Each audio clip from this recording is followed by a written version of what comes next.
Well, good morning, everyone. I want to welcome you this morning.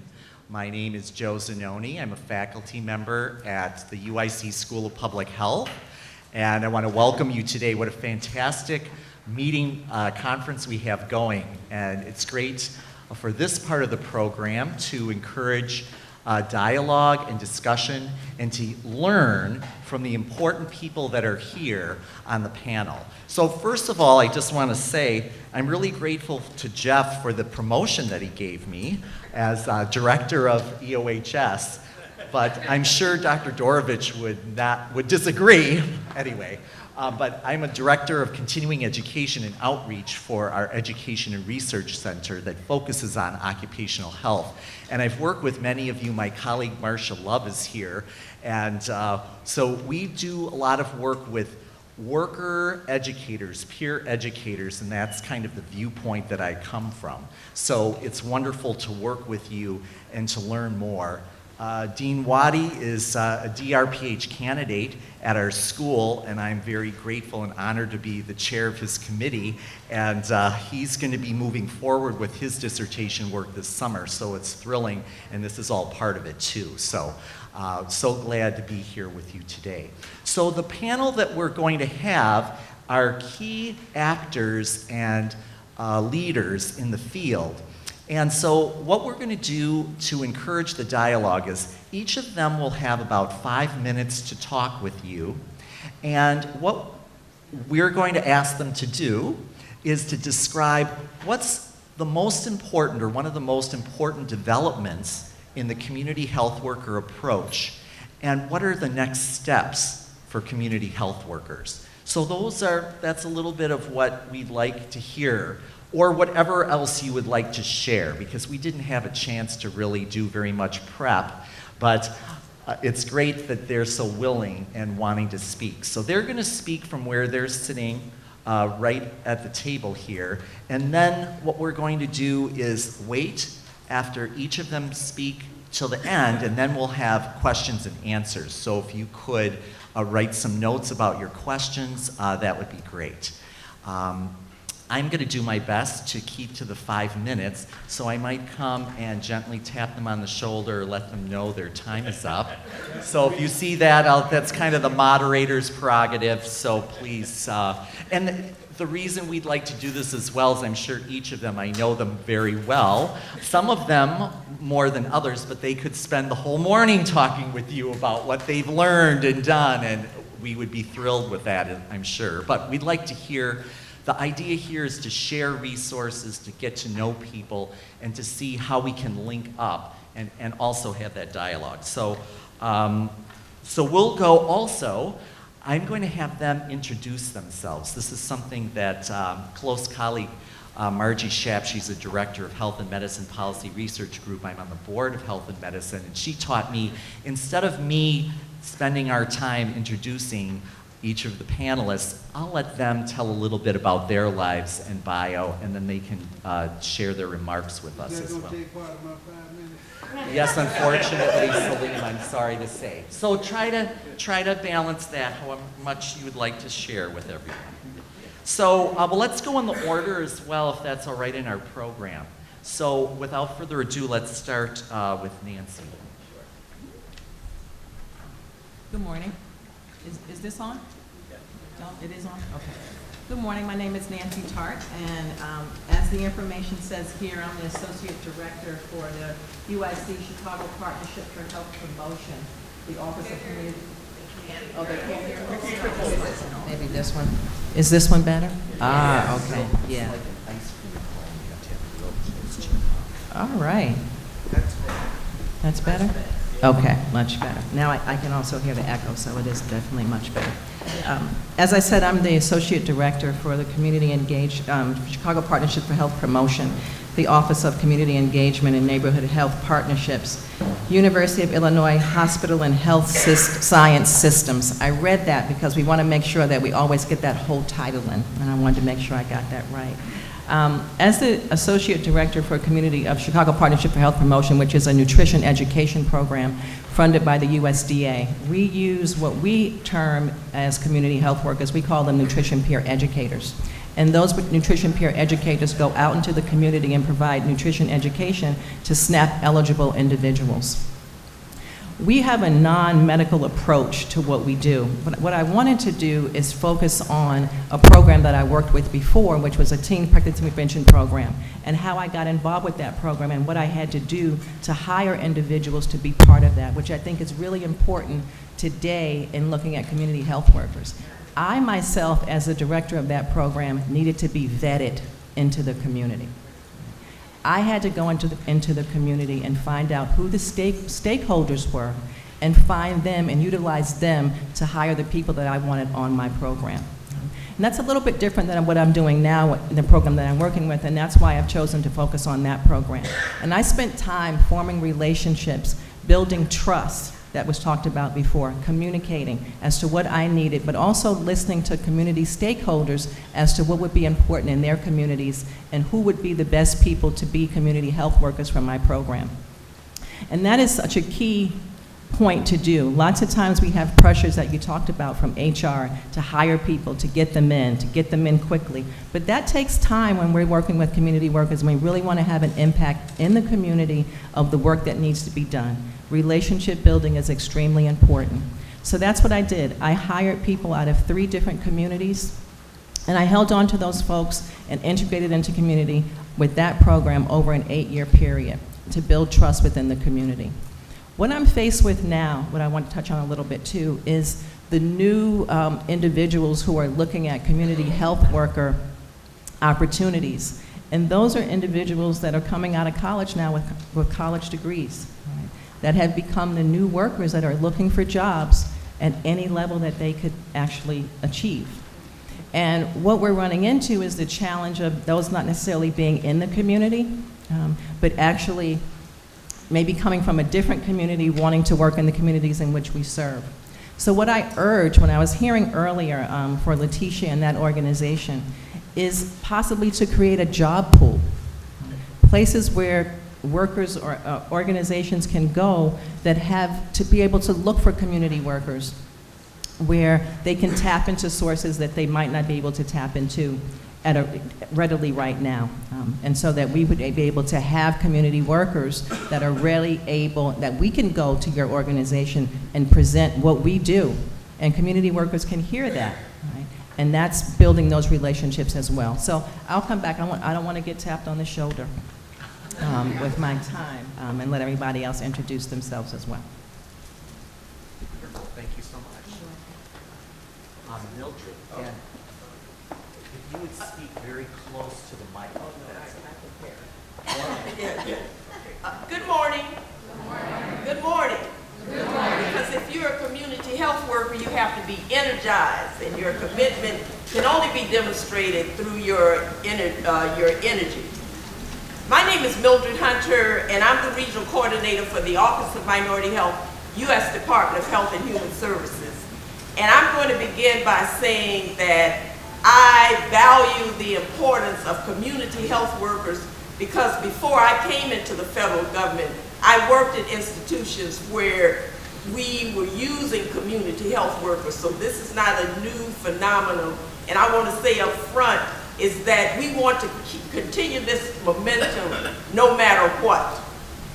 I want to just mention briefly, and I'm going to start briefly because I know Joe is starting to stand up now to walk in my direction. But I'm going to want to share with you the mission of the Office of Minority Health.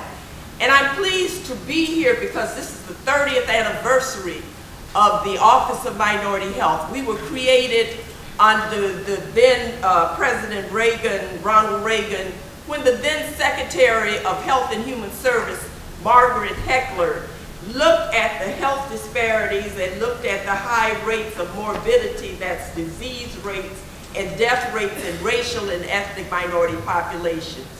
So we were created as a policy office to address racial and ethnic health disparities through our grant programs, and I am going to ask when I conclude for all of the OMH grantees, if you were ever funded by the Office of Minority Health, to stand up, then following anyone else who was funded by the federal government.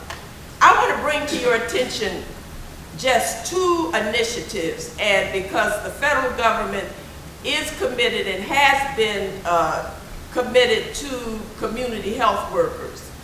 As a result of the Affordable Care Act, then Health and Human Services, and hereafter I will be referring to it as HHS, created a community health worker work group.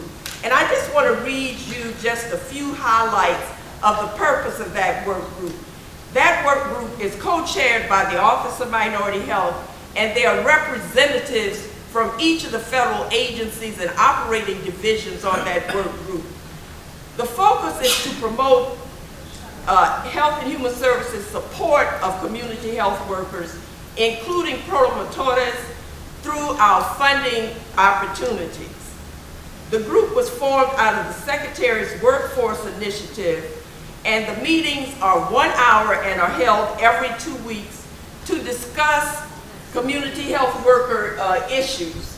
And in that work group, that they have completed an assessment of what is going on across the country, as well as soliciting recommendations in terms of best practices so that each of the operating divisions and agencies can continue to include community health workers in their grant announcements.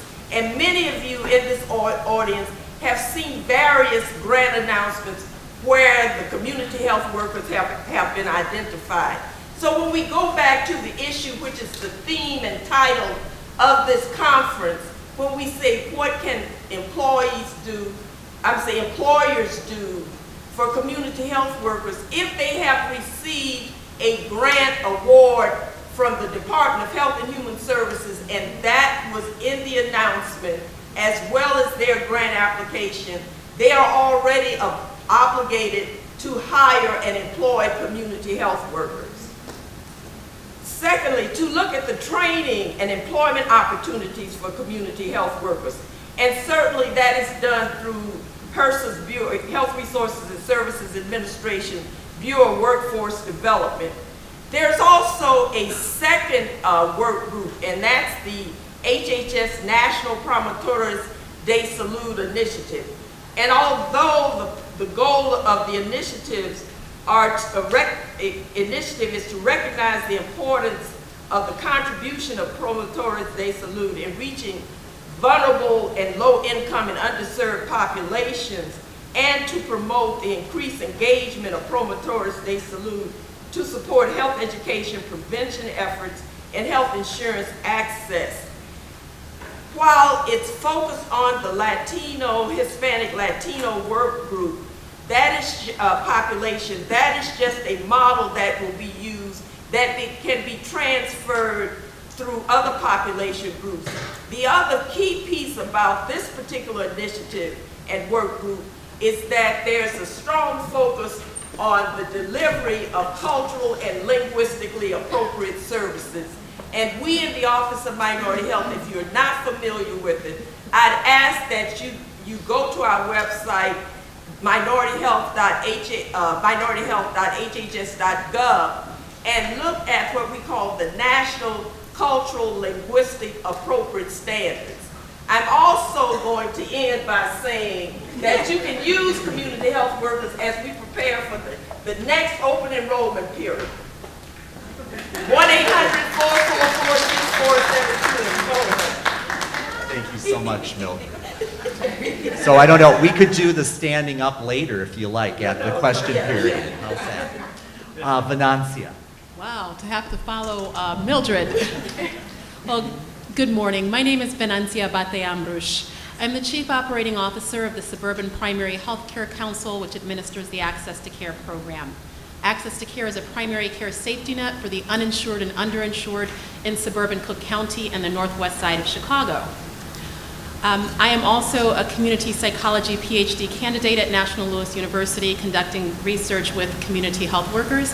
And I myself began my career as a community health worker, although now that I've become the COO of this organization, I've transitioned a good deal of my community health worker work to an employee that I was very blessed to find, to hire, and to have on my staff. So what I would like to share with you a little bit is my experience in terms of hiring this particular CHW. Now, as Letitia mentioned earlier, CHWs operate under a variety of different titles. When I began my career, I was known as a community outreach coordinator, and I was specializing in end-of-life care and planning, working with local hospices. So again, at that point in time, I didn't know I was a CHW, but when I came to the CHW movement and to learn about it, I said, I've been a CHW my entire career and just didn't even realize it because we have so many various titles. So I knew when I transitioned from my role as outreach consultant, another title, but essentially what I was a community health worker or promotora de salud, working for my organization, I knew what type of community orientation this person would need to have in order to be a community outreach coordinator, which is what the position's called within my organization. So we used your traditional search engines, such as LinkedIn or MPO.net, to try and find candidates. But as a CHW and as a community psychologist, I knew that the most important way to find these individuals wasn't through a search engine, and Carl mentioned this earlier, but rather through word of mouth with community leaders, community champions, trusted individuals. So this person who I ended up hiring never even applied through those traditional search engines. A colleague of mine from a neighboring community organization said, I have this individual I'd like to refer for your position. He was stellar in his role with us, which was community outreach. He has the community orientation, he has the community trust, he has a work ethic where you work non-traditional hours, and that's okay. And he came with a body of experience, but more important than the experience was really the true passion for the work that he demonstrated, the warmth that he exuded. And so when you look at candidates on paper, the final two candidates for this position, one checked all the boxes in terms of having certain types of degrees or having more years of experience. The other candidate was wonderful and may have made a very wonderful community outreach coordinator for our organization. But the two things that Carl pointed out earlier in terms of having that connection, familiarity, and being embedded in the community, the person I ended up hiring was from the county that we served, and I thought that that was very important because he had the lived experiences of knowing the challenges and barriers to accessing care. The second component was that he shared a cultural affinity or a cultural background with some of the individuals who are least served because of concerns about if I show up at an enrollment event. There's been a lot of ICE raids in our community. Is everybody in the audience familiar with ICE, what that term is? Okay, so all right, so. I'm not, I don't know what's Okay, well let me clarify that for a moment. ICE happens to be the police that enforce immigration. So they're looking for people who are undocumented.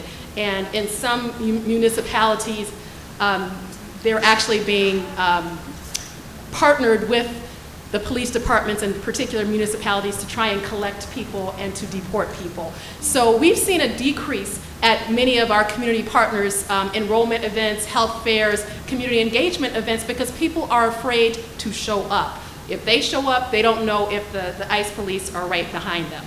And so this is another way that a community health worker or a promotor de salud can be very instrumental because they understand that challenge and can really tell the community, look, I would not set you up for failure. I would not set you up for deportation.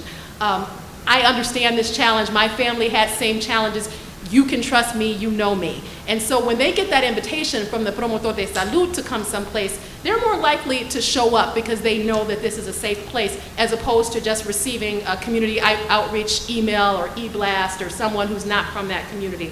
So again, with these types of challenges and barriers in mind, it's really important to reach out to your community partners to find out who they trust, who could be a good addition to your staff in terms of a community health worker. And again, hiring someone who has that shared lived experience with the clients and the community members that they'll be working with.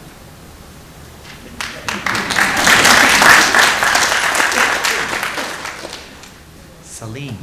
Sha Lin. This one working here? I'm timing myself. Good morning. Good morning. Good morning. Good morning. Good morning. Good morning. In 5 minutes, I'm going to be very repetitious and loud. I'd rather that you get the point, because who I am is not as important as who you are. Could I see the hands again of the community health workers? All right. Now, I would have rose my hand, but we used to just call ourselves community organizers. I want to talk for a minute about who I am. I'm Sha Lin, and I'm a troublemaker. I am the executive CEO of the Healthcare Consortium of Illinois. And somebody said former, so I'm wondering if somebody knows something I don't know. But I think I'll be around for a little while longer. Maybe I'm causing too much trouble. But the point is that you have to shake up the dynamics if you're going to see change. Now, anybody who don't have the heart and the soul and the spirit to work on change with themselves and with the families and with the communities that we serve, I'm afraid you're probably in the wrong profession. Yes. Unfortunately, because it pays so well, you may try to stay in there anyway. Now, community health workers don't make a lot of money, but when this movement started, it started in the Hispanic community because it had a need to deal with the primary barrier, which was language, and all the issues that came up from out of that. In Illinois, as Letitia was quoting some of our history, we saw a need for community health workers because we saw that language was not the only barrier to establishing communications in the community and to deal with this issue of trust. We call things by different names, so I don't pretend that I know what you're talking about because you said a word that you think I ought to know. Because so many things mean different things to different people, especially when you start talking about the dynamics of this bureaucracy. So let me talk about something over and over again. Of those of you who are community health workers, how many of you are registered to vote? Hey, if you ain't registered to vote, you're coming to a gunfight with no gun. Let me make it clear to you. Anybody, West Side, Indiana, South Side, South Suburban, working for any agency that's getting funds for social health services and say that they do not participate in registering people to vote, you're a coward. Because if you're scared somebody's going to fire you for what you have been given the right, not only the right, but the obligation to do, then you're not doing anything. World Health Organization defined, thank you, but let's hold the clapping because I ain't got that many minutes. I'm watching this. And he got feet that you can hear him coming. When we started talking about family case management, I remember one of the things that were mentioned about the areas that we've been able to document benefit with community health workers is in childbearing women and babies. Well, the Healthy Start program is a targeted program funded by the federal government, but first in Illinois, we had what they call family case management. The World Health Organization had instituted something under Reagan, so don't tell me about Rauner, because he's a Republican, because he whoever, and Letitia, you be quiet. My job is to cause the problems. So I can tell you, Rauner, Madigan, all of them is around here playing. And if y'all go along with that plan, shame on you. But we do not have the power unless we are registered to vote. It doesn't make a difference. What you're barred from doing is working for a specific candidate or a specific party. But you almost as obligated to register people to vote as if somebody shows up and say they're suicidal. You're obligated to make sure that you get in touch with somebody. If you see somebody who is being violated as a child, you're obligated to inform DCFS. You should have the same obligation if you're talking to somebody, whether you're talking to a client or a fellow worker, and they ain't registered to vote. Shame on you. Economics, education, and political engagement and empowerment. I think the word empowerment is what I like to use. Now we're talking about engagement. But we used to be very comfortable with the word empowerment. Empowerment is about power.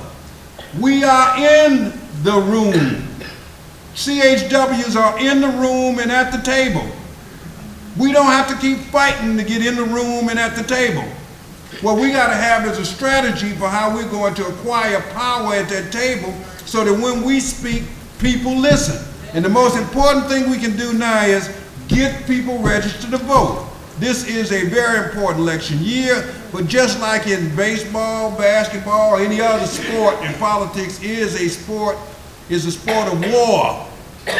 And the only reason we don't have guns is because, as Malcolm said, we use ballots instead of bullets.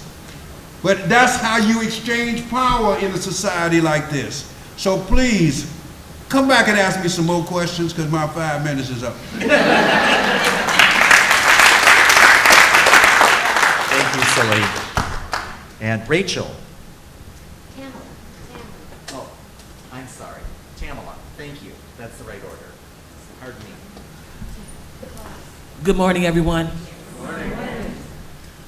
My name is Tamela D. Milan Alexander. I recently wed in last August. The MAPPA, that is the last acronym behind my name, will not be confirmed until June 12th when I walk across the stage. Then I'll believe it. But I am a maternal and child health partnership and outreach worker for Access Community Health Network.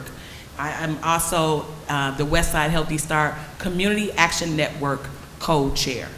And I know that's really loaded, but one of the things I want to share with, and maybe you'll understand why I'm still here at this table, is that I come from the Austin community, which is located on the west side.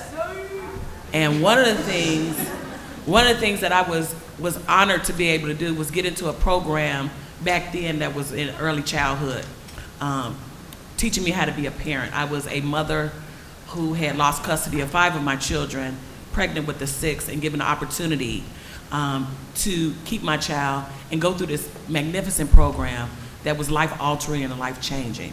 And some of the people in this room are some of those people that have sort of guided me on this journey.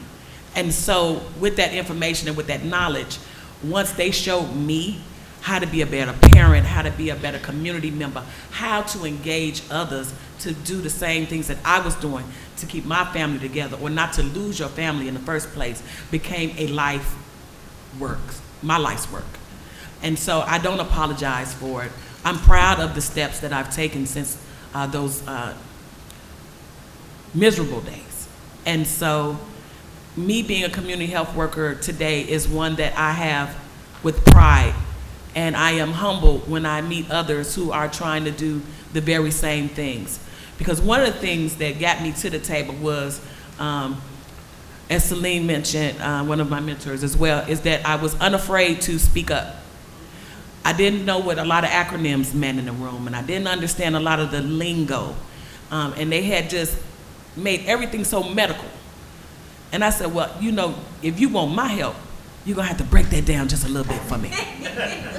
And I had to continue to remind them of the importance of, if you want people at the table, that could have easily scared me away over 10 years ago. But I remained vigilant because I remained voiceful. I continue to ask questions, and I continue to ask them to be accountable for the things that they say that they wanted to do, but to not just give lip service to those in the community. But if you are hiring me from Austin, then I want to represent Austin. I want to represent Austin in a wonderful and impactful way. I don't want to just sit at the table because you need someone to fill the seat, because someone thinks it's important for me to sit there. I want to sit at the table because you believe in something that I'm saying. You believe in the work that you want me to do and to relate for you. And so that journey led me to go back to school, to go back to get an associate degree, and then several years later to get a bachelor's degree. And now I'm sitting here with my master's degree, and I'm so very, very happy. And I'm gonna tell you why the applause means much more than you think it means.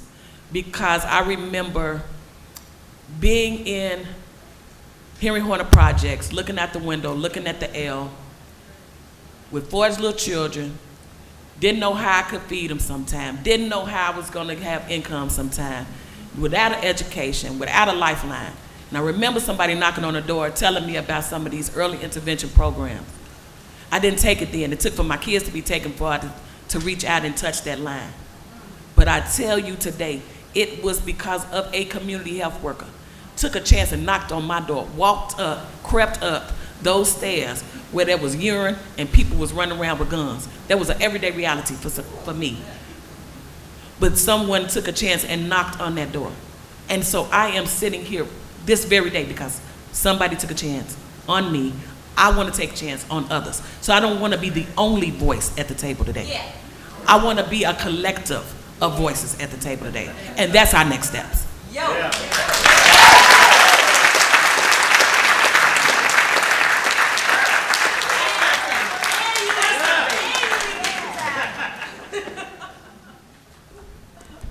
Oh, no.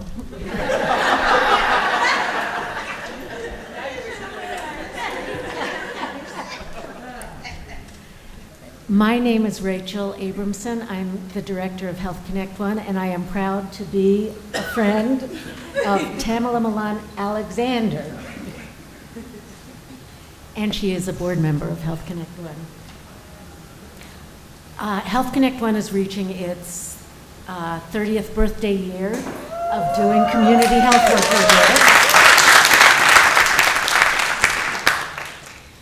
We have been collaborating with direct service agencies to recruit natural leaders, develop programs, address priority problems, and hopefully make progress for a long, long time. And I'm happy to be in this room with a lot of old comrades and some new ones.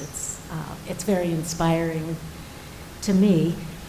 We were asked to say something about what's the most important development in CHW work and the most important next steps. And I'm not sure if I can think of one most important development. I was just at a meeting in Albuquerque, which was very different from where we're at, and heard actually an obstetrician speak. And he said the last century was the century of the cell. You know, we discovered the cell, we discovered the molecule and the atom and all the smallest parts of everything, the chromosome and the genome, broke everything down. You know, somewhat the way we've been breaking down what is a CHW, you know, an ancient role that's been helping humanity survive for so long. So that was last century.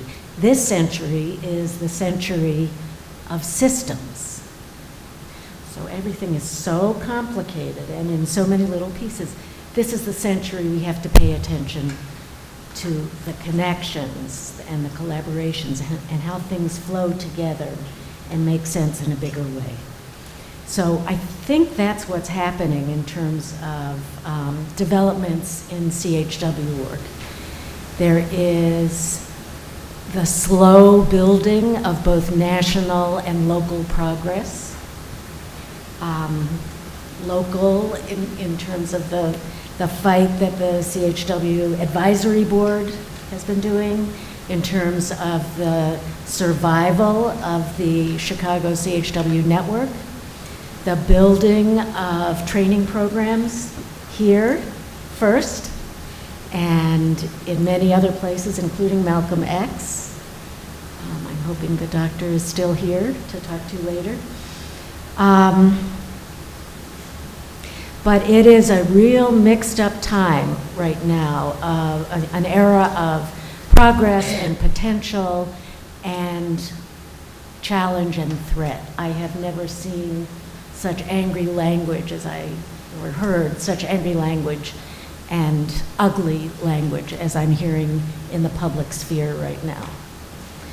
So for Health Connect One, moving forward into our fourth decade in this 21st century, the century of the system, our job is to be more strategic about everything we do. I think all of us together, our job moving forward is to continue to build our infrastructure in support of the strengthening and enlargement of the CHW role. And that infrastructure means, and I'll say it again, the CHW network is the structure of your movement. It needs to be sustained, it needs to be funded, and your leadership needs to be a part of the network. So that's one piece of infrastructure. Another is to build the training systems, and that means both in formal education settings like South Suburban College, and also in the community. And hopefully soon in community settings we'll be seeing community health worker training, both in English and in Spanish.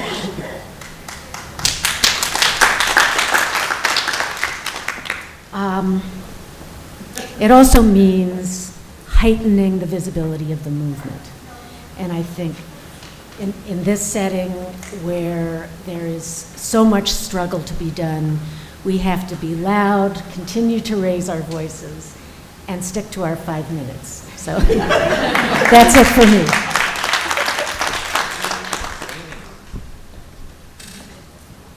See if this one's working. Is this one? Yeah, it is. Okay.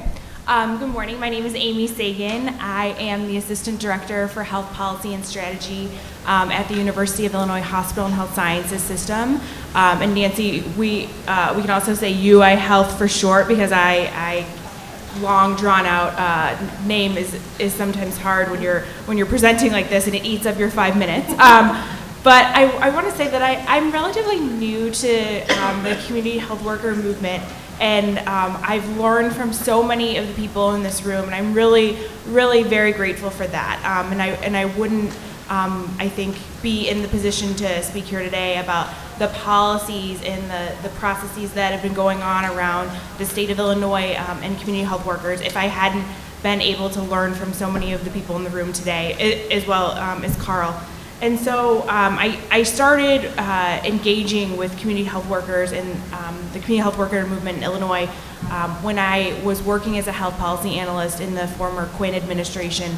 And I had the opportunity to be a fellow with the Mid-America Center for Public Health Leadership at the UIC School of Public Health, where I'm now doing my master's work in healthcare administration. But the former assistant director of the Illinois Department of Public Health said, you know, you need to do this project. We don't have any regulations. We don't have any statewide regulations that bring together policies for community health workers in Illinois. So you and this group of people, you're going to do that.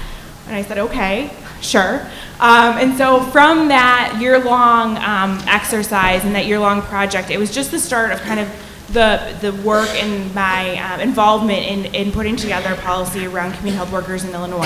And so I was able to then continue that work in 2015 as a member of the Community Health Worker Advisory Board with Tamela and also Venencia. And so we spent the last year talking to folks across the state, you know, building on the success of the legislation that passed that Leticia talked about. And then, so in my work in that, I really focused on financing and reimbursement aspects of how, you know, where's the money? Show me the money in Illinois, which seems a bit hard these days, but I think I got a little bit of a call to action today from Carl and saying, who cares? They know the ROI. They know the work that we've done. You just gotta get them to do it, kind of thing. So that was a little bit of a call to action for me, because I've been kind of sitting on my hands saying, well, I don't know what to do anymore. This is kind of a mess out here. So I think for me, it's a little bit personal, because as we worked for the past year, I think the most important development has been the work that the board did, and now the opportunity for the local network to take that and really transform and continue to transform the work that we did on the board and take that to the next step.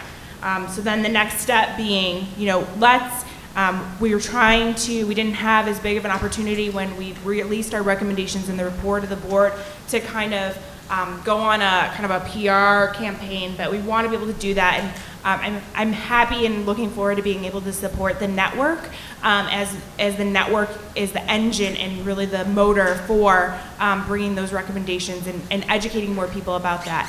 I will say an aside, and in my day job, I'm really happy to be part of an employer that does support and employ many community health workers through many different projects across UI Health. I'll give a plug, obviously, to our $19 million CMS, Medicaid Medicare Innovation Center grant that was awarded 2 years ago, almost 2 years ago now, called CHECK, the Coordination of Healthcare for Complex Kids. So we have nearly 30 community health workers through CHECK helping out kids and their families who have chronic illnesses in and throughout Cook County. And so we're really excited for the CHECK program. So if you don't know about CHECK, please feel free to come talk to me about it, and see and Angela know about CHECK as well.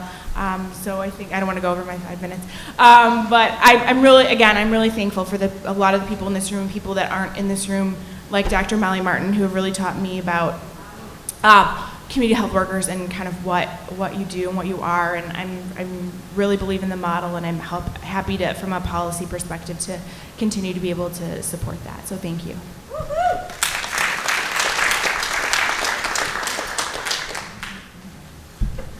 I'm Cynthia Williams, and other than being very old and have been around us for many, many years, I have the privilege of being one of the faculty here at South Suburban College, teaching community health workers. And that is my claim to fame. Oh, yes.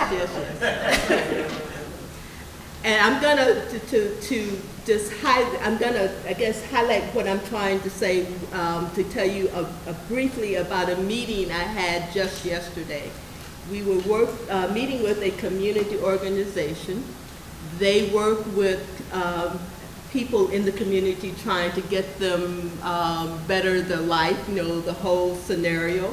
I won't say disadvantage, because I don't believe that. I believe every human being has an advantage. We have to find it. We have to bring it out. That's what community health workers do. So I'm in this meeting, and one of the people said, well, you want us to go out and find people to enroll in your program. Yes, that's why we're here. But we think we should only target certain people who are already at this level, people who already know this. And I kind of leaned back a little bit and said, I'm going to answer that in 3 different ways. The first way is that, yes, you want people to know certain things, okay? Second, yes, you want people who you think may complete the program. South Suburban surely does. It's going to cost of tuition and all of that. I said, but for me as an instructor, I want to tell you firsthand that I had people in my class that you would not have enrolled. You would not have said they meet your criteria. They are the best people who are going to be community health workers. And you know why? Because what the community health worker has to have, as Carl said, and I'll say it again, they have to have heart. They have to really want to help their community. So you give me all of your your bachelor's, you give me all of your certificates, you give me all of your wonderful way of speaking and everything else, and I'll take somebody who cares about the people in their community every single time. That's what I teach. That's what I bring. And that's why I am so proud of being a faculty member here, because that's what we want to make sure is across the board. You can have as many programs as you want, and we can all talk about core competency, but you give me people with heart, and I'll show you all the community health workers that will change this healthcare and make it a much better place for the world. That's all I got to say.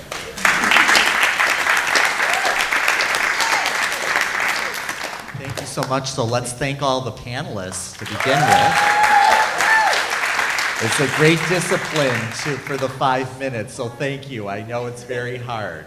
I also want to thank the scribes as well who've been taking notes on the side here. And this is our time for questions. So would someone like to start with a question? I was wondering about the Health Workers Leadership Institution. There's no price on it?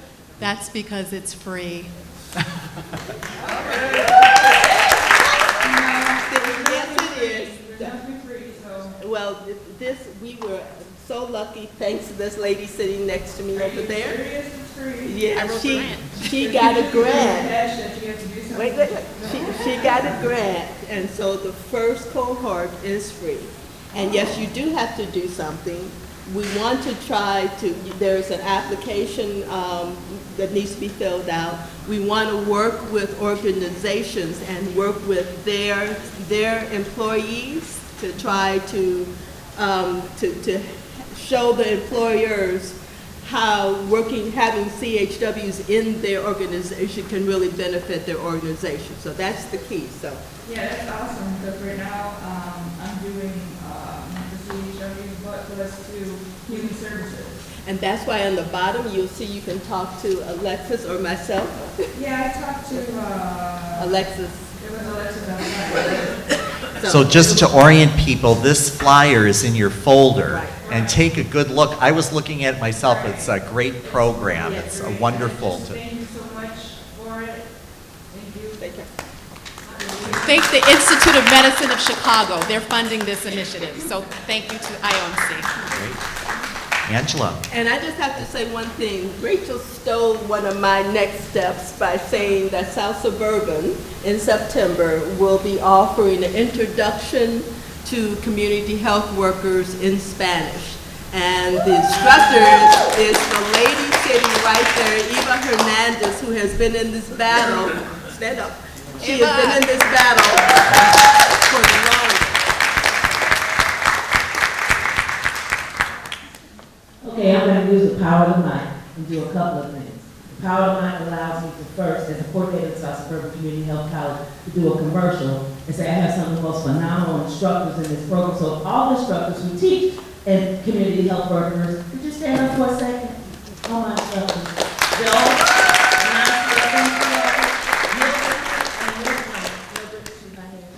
and myself. And I just want to point out the fact that this program is great because all the instructors care like Cynthia does.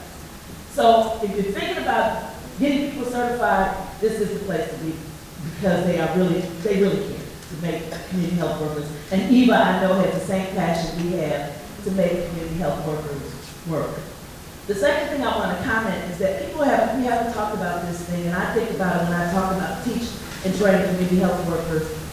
When you hire community health workers, as Carl said, not only do they impact the community, but guess what? You change their lives. Tamela just shared with your pretty powerful story, and I'm fortunate to know everybody on that panel is so cool. I'm just so proud of this room. But community health workers get changed in the process, and people don't look at that, but as you hire community health workers, you might want to consider putting that in your process of evaluation because their lives get changed over time. So now the third thing I'm going to do is ask a question of one of the panelists. Nancy got asked to be here because she touched on the tendency right now to professionalize, if you will, community health workers. And I don't want to lose the passion because I've seen it happen. I've been in maternal child health with Celine, and we've been in this battle a long time, and we know we fought with them trying to keep the sincerity of hiring people from the community because they want to hire, well, they got a bachelor's degree, so that means they're going to be a better worker, right? Not when it comes to this.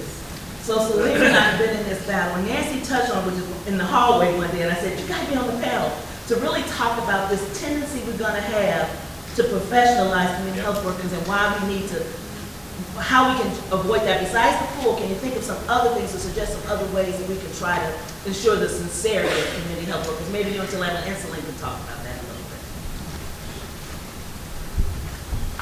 bit. Sure, and I don't want to discriminate against individuals that are coming out with degrees who also want jobs and want to be a part of this. But what we have to do now is dig deeper into our communities. There's a lot of gentrification going on in our communities, and different people are moving in that, and we don't have necessarily the access to the community that we used to have before. And so we have to dig deeper and be more cognizant of how we're tapping into the resources within the community. And when Carl mentioned going to faith-based organizations, going to other community-based organizations, tapping into who are the new stakeholders within the community and talking to those individuals, all of that takes time, but we do get the pressure from the other side to quickly hire people and to be patient and understand and explain to community health workers that we run into what the job is, what they need to do, and have that level of patience. Many people don't know within organizations that there are training for community health workers. So when Angela was talking, when I was walking down the hallway one day, and she asked me to be part of this panel, and I said, this is a challenge that we are actually running into, because I do want to hire community health workers from the community, but I'm also getting flooded by individuals with the economic impact of our country, what's happening, that don't have jobs, who also want to have. So I don't want to say that they shouldn't be at the table, but we have to dig deeper within the community to find the community health workers, such as this woman that's sitting next to me, and I whispered in her ear and I said, I'm so glad I didn't go after you. Because her story is so powerful. But there are many, many people in the communities that have just as powerful stories, but who also need to be at the table in our healthcare system right now and impacting and reaching the people that are in the communities. I'd just like to say that, Angela, don't tell me y'all can't hear me loud enough. All right. I'd just like to say that Angela is right about our long relationship. As a troublemaker, her and a few other people surrounded me at the Urban League and said, you got to come over here and deal with this health issue. I didn't recognize then, but I know now that health is everything. And so, as a spiritual person looking to make a change on the planet, I haven't found a better issue or better topic. And as a social scientist trying to learn ways in which to do things better, this consortium that I'm a part of got started without me. I kind of busted in up on it, either cut me in or cut it out. I'm a troublemaker.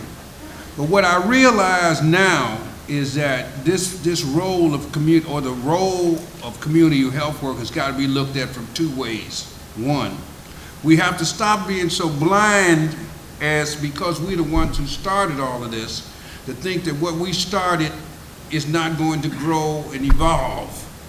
That is, that now when we talk about community health workers as part of a healthcare delivery system, that's one thing that we can do. We can certainly do that.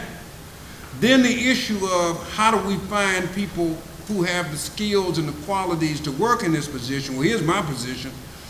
Ain't nobody at the consortium in another year. You talked about the issue about financing and how finances is going to be based on productivity. It's got to be based on productivity, because we get funded and we get paid and we fought to get paid. Some folk may not have wanted this to come, but we now get paid by virtue of what the work it is we do. We're not grant-based anymore.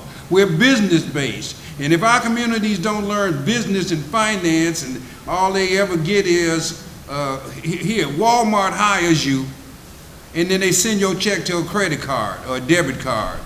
You never get a chance to learn how to balance a checkbook. Our kids are going to be so handicapped. So what I'm really saying is this. Two ways we got to go after this. Everybody in my organization got to be certified to be a community health worker. That's base 1-to-1. And for those individuals who coming in, we promoted this as the first step on the ladder of success in the healthcare careers. So we got to have a pool of people to replace the people who go and move forward and move up. So we haven't finished our work. We haven't finished the design. We haven't finished all the tweaks. We ain't got a finished product.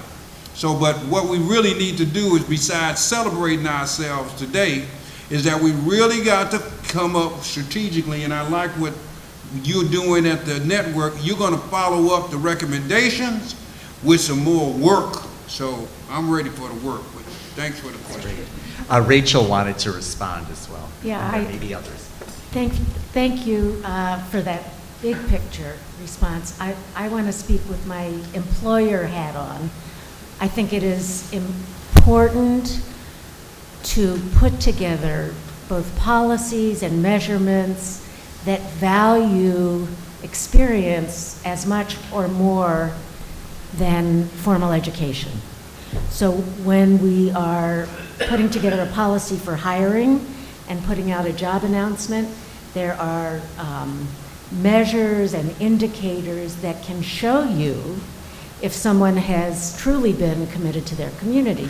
You want somebody who has volunteered in their community or who has been recommended by a community leader or who has several people in the community who can speak for their involvement and their strength and their relationships.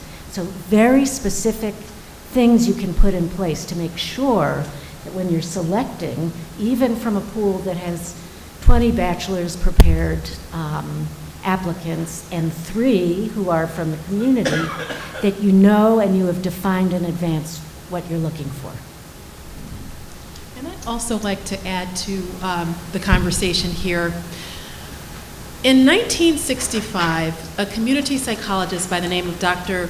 Robert Rice and a colleague, social psychologist by the name of Reisman, wrote an article, I'm not going to get the exact title, but it was really talking about the role of the Indigenous non-professional. Now this is 1965, this is pre-me.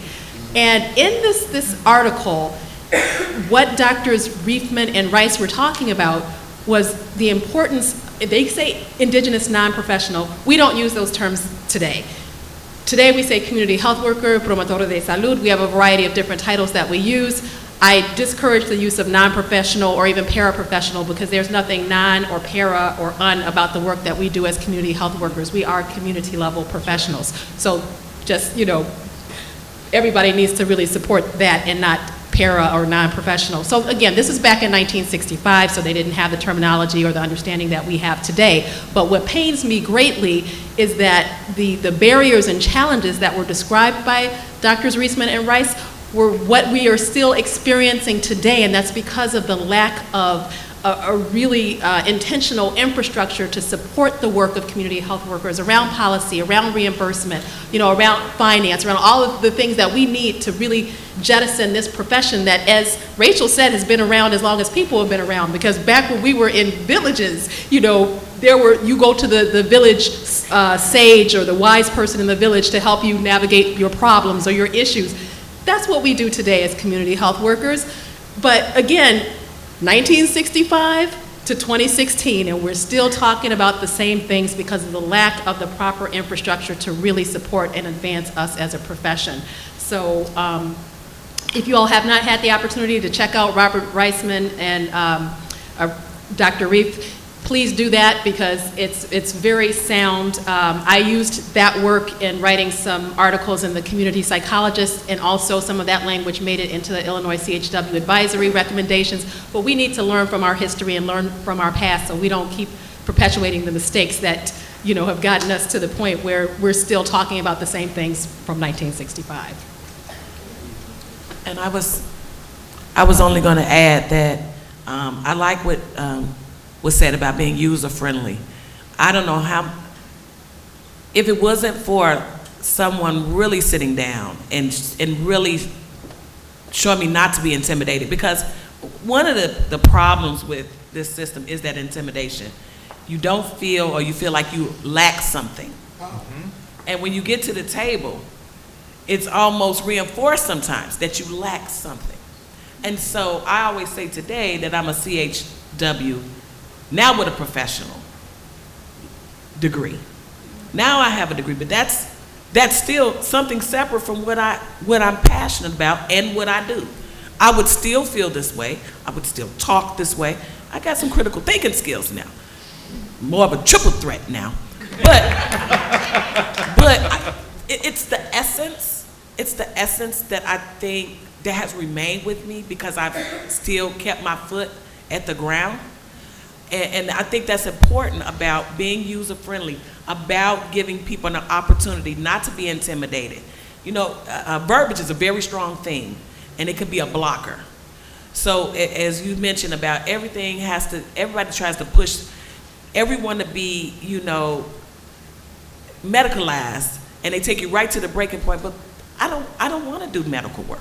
If that's what I wanted to do, I would have went on to do that when I knew that I was smart enough to do that. But that's not what community health workers' essence is.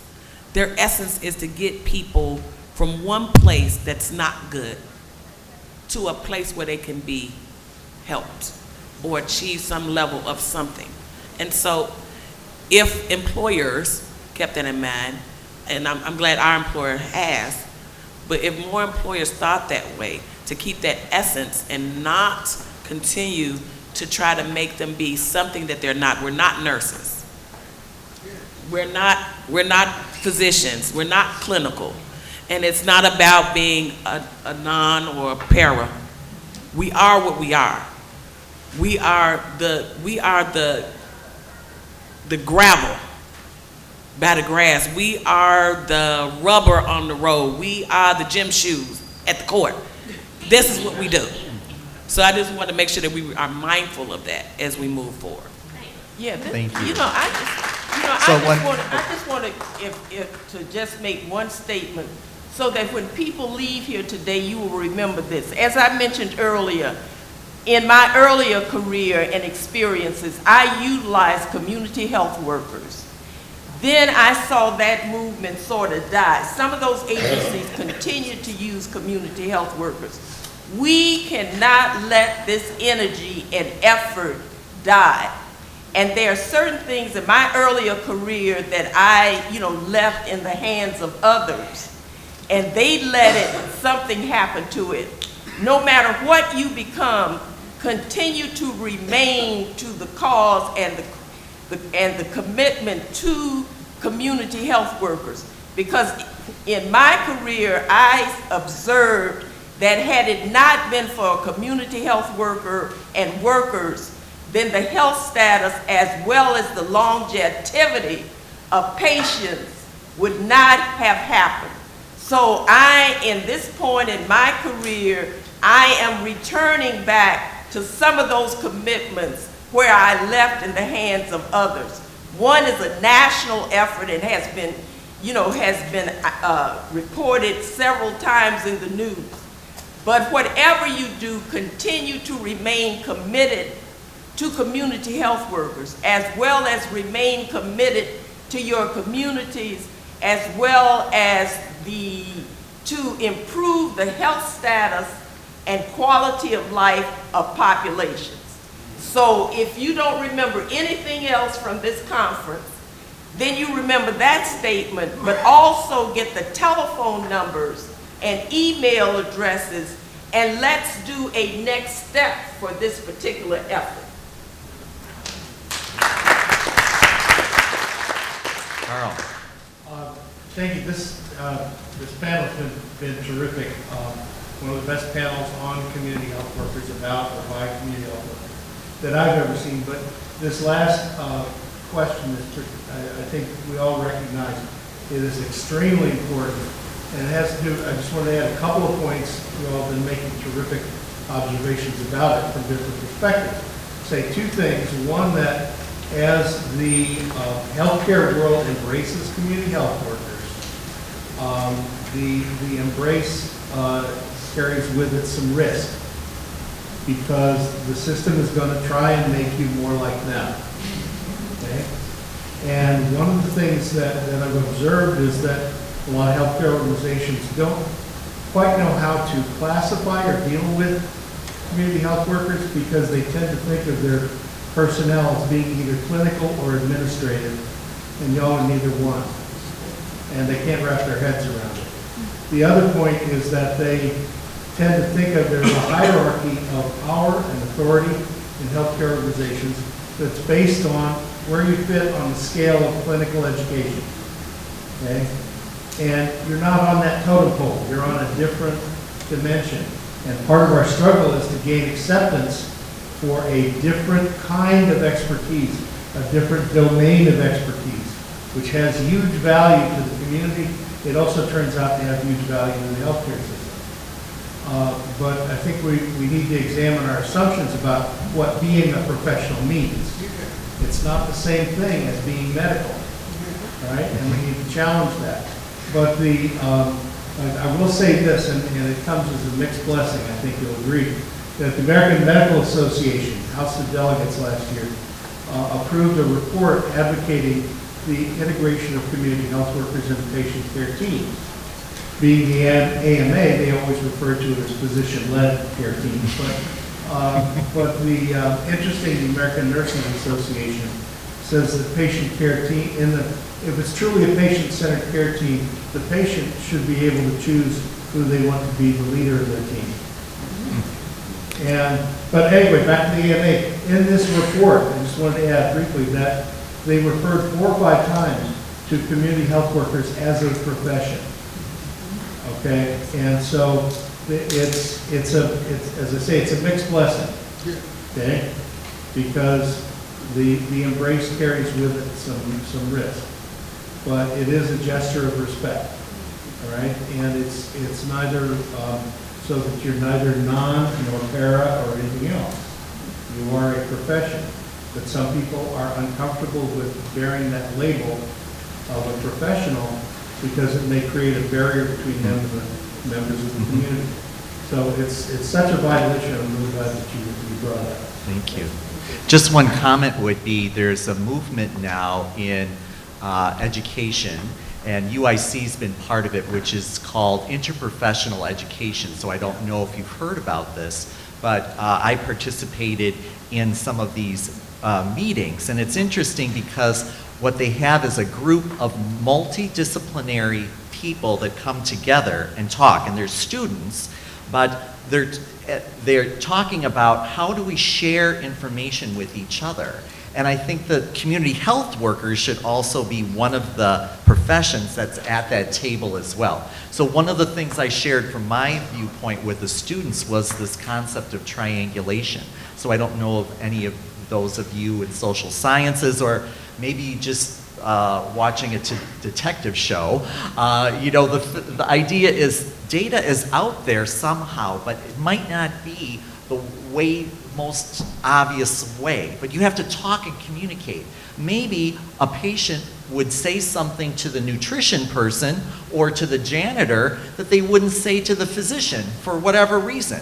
And if the physician or the nurse isn't listening and communicating with that building service worker, the nutrition worker, they wouldn't gain that knowledge. But people have to communicate and share with each other. So that's maybe also an asset-based orientation and communication orientation that is making some little inroads into the way that healthcare professionals learn. That reminds me of the other part that's going on. There's a cultural revolution going on. Some of us may be so much involved in it that we don't notice it. But we immediately go to competitive rather than collaborative. There are some hospitals where the doctors do talk to the janitors and do talk, because that's where they get their information from. That's those folk who know that you don't short stop. But I don't want to pit our community health worker movement from our traditional education movement while we're tweaking the educational system. Because community health workers are also needed in policy research. We didn't talk a lot about policy research, but there's a lot of community-based research which we also have championed getting together. It's at U of I, it's at Northwestern, it's at Chicago. And if you're going to do surveys or do other kind of things in the community, you're looking for the same skills in terms of what community health workers are. But I think that our college graduates, if they have been trained properly, the first thing I look for is, can they manage a project? That's what you should have learned if you got a degree. So let us take our project managers, try to get them more involved in the area of research. And I'm sure the U of I and U of C and Northwestern know that they're going to have to do something with us at the community level, because we challenged about the same time we started community health workers, We challenged the research community that we were going to go after the big colleges and we were going to take their funding in the event that they didn't start doing some things in the community. That's why we got community-based programs. But some folk then were wise enough, and those were my mentors, to say, don't throw away all of the research because you got to learn the process. You don't just throw everything away. Why not think about merging? Why not think more about people having collaborative talents? Let's don't just keep separating people and things. Let's figure out a way how to talk more and how to be more cooperative, collaborative, coordinating, so we can get all this stuff together. And like I said, for us who are working in this field, we should be so excited, as I heard Rachel say, because look what all we got to do. We got so much fun to have. That's so great. Dr. Boyd, did you want to ask a question or have it? Oh, okay. I just want to say one thing. Thanks, Carl, for bringing that up. I think in healthcare right now, we have a lot of acronyms going around about ICTs, integrated care teams, and PCMHs, patient-centered medical homes, and all these things that we're dealing with in a kind of a post-ACA world. And I think we need to, something that we haven't quite talked about, I think Joe touched upon it, but interprofessional education. And so it's up to, I think, us and to community health workers to really be able to teach and demonstrate to, and no offense to, nurses and doctors, but, and to other, clinical professionals, but teach them, what you're doing as community health workers, because some of them don't know. I think, medical students don't learn what community health workers are. I'm hoping that some of the efforts in interprofessional education will do that, but I think, sooner or later, and sooner is the key word, a lot of physicians, and it's already starting, their payment, how they get paid, is gonna be tied to their performance. And I'll just give you one example. A lot of insurance companies lately have been doing this, and they say, okay, you physician, you have a panel of 100 patients that are assigned to you, and of those 100 patients, in order to get a bonus payment, you need to make sure 90% of those patients get a annual physical or something like that, and we'll give you an extra $10 per patient or something. Just a really simple example. Well, is the doctor gonna call? No offense to the doctors in the room, but is the doctor gonna call that patient and say, come in for your annual physical? No. So doctors, is the nurse going to? Maybe, but in reality, it's people, that, and I think maybe Tamela or Venancia kind of gave a good example of these people, you community health workers, you will demonstrate and you will educate that patient and saying why it's so important for them to come and get an annual physical. Not because the doctor's telling them to do it, but why is it valuable to your health? Why is it valuable to your family? Why is it valuable to your kids? And so I think, we need to kind of bring that all together and really educate, all the members of the healthcare delivery team about, kind of this, I was Jesuit educated, so cura personalis is care for the whole person. And so we really have to get, I think a lot of physicians and other clinicians, clinical professionals are starting to get it, but we need to continue to educate each other about the importance that the care for the whole person that I think the community health workers really provide. As the moderators are changing, I'd like to just share with you a phone number. The 1-800-444-6472 is a number that you call. It's the Office of Minority Health Resource Center that you can call to find out information in terms of training and other opportunities, grant opportunities that are available to support community health workers, as well as I've left materials on the Cook County Hospital. I took a personal privilege as a Cook County Hospital alumnus and put some materials on the Cook County Hospital health systems table. And that information includes my contact information as well as information, because we need you now to prepare to educate people about the next open enrollment period, November 1st. And someone said, why are we talking about this now? If you look at some television stations, they're already talking about buying for Christmas. So now we're going to start early in preparing people for the open enrollment period that will begin on November the 1st. Again, I'm going to repeat that telephone number. It's 1-800-444-6472. All the grant announcements, federal grant announcements, as we are calling them now, funding opportunity announcements, are listed on grants.gov. And I just want to say one thing, and Amy had brought it up, Mildred had alluded to it, but for those of you, I just want to put on your mind, it's called social determinants of health, okay? Social determinants of health. And we've done the medical, we've taken it as far, and not as far, but we've taken it pretty high, as Rachel said, with the cells and everything. If we don't change the social determinants of health of our community, and this is what community health workers do, then health is not going to improve. Okay? We have to understand what social determinants of health are. We have to understand the roles of community health workers, and for each employer, if you're involved in health, you have to understand what social determinants of health means to your organization. So let's thank everyone.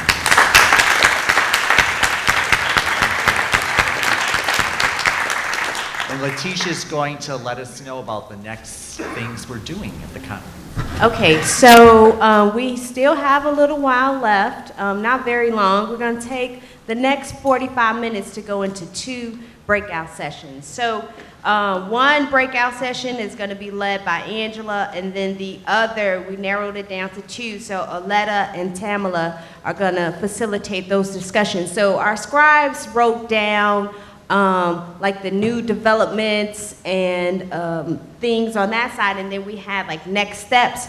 So what we want to do, the 2 breakout sessions, the one is the strategies to address the barriers or to those developments, just to continue the dialogue on those things.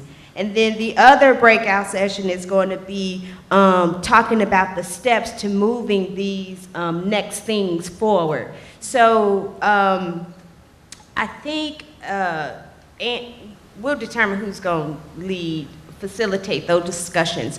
But what we would like for you all to do is take your lunches, grab your lunches.